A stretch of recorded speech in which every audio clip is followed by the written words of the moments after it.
When you walk into the National Museum of African American History and Culture, you encounter over 500 years of African American history, from before the transatlantic slave trade all the way into the second election of Barack Obama. The founding documents of our nation are built on principles of freedom and independence and equality for men, but they were written during a time when African American people were in bondage. Some of the framers of the Constitution were slave owners themselves. I think that as a nation, we're still grappling with the legacy of race that started with the enslavement of Black people in this country.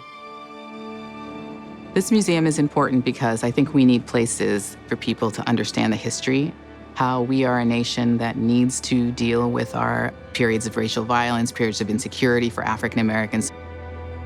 So when you're seeing all these events happening, police brutality, discriminatory events that you're hearing about, do you understand the foundations of that history? Do you understand what it's rooted in? This museum will always be in the role of sort of looking at what is happening and collecting around that to help people understand.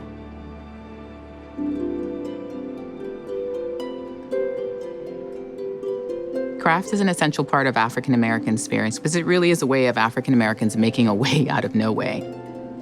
Your ability to make something out of your own hands that is functional and useful for your family is really important. You see a quilt created by Jessie B. Telfair from Parrott, Georgia. She was fired from her job because she registered to vote during the civil rights period.